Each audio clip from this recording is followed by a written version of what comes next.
warahmatullahi wabarakatuh.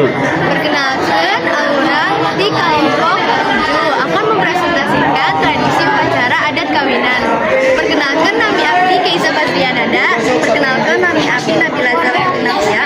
Perkenalkan, nami abdi Rio Agika. Perkenalkan, nami abdi Michael Kain.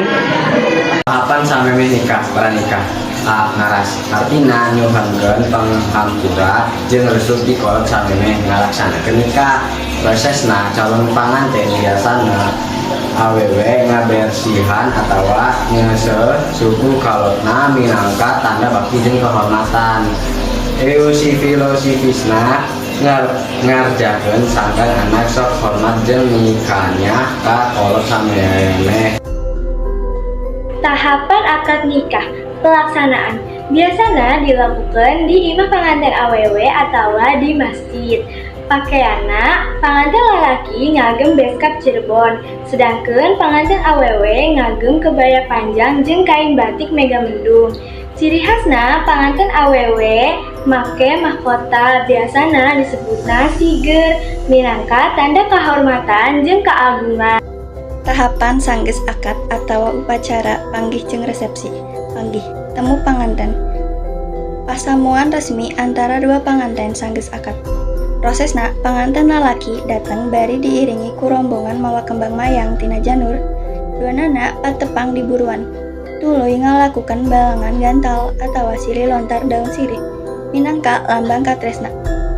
Ngindak endog atawa nginjak endog. Lambang tanggung jawab lalaki salaku kepala keluarga. Prosesna, panganten salaki ngainjak endog, tuluy panganten awewe nyese suku salakina ku cai kembang. Filosofisna nandakan yen salaki kudu tanggung jawab, sarta pamajikan kudu nurut jeung miara. Sinduran, artina simbol panglindungan tina kolot kadua panganten. Prosesna, kolot nuntun panganten. Simbolna berem ngalambangkan kanyaah, bodas ngalambang kasucian. Dahar kembul atawa mangan bareng. Tanda silih ajan jeung babarengan dina rumah tangga.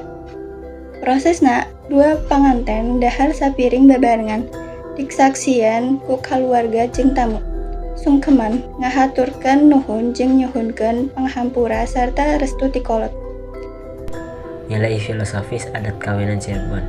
1. Kereligiusan. Nikah minangka ibadah suci. 2. Kesopanan jeung kehormatan kakolot jeung kaleluhur. 3. Gotong royong, babaturan jeung tetangga silih bantu dina persiapan. 4. Kasucian jeung kesetiaan disimbolkan ku siraman jeung ngidak endog. 5. Keharmonisan, tujuan utama dina hirup rumah tangga.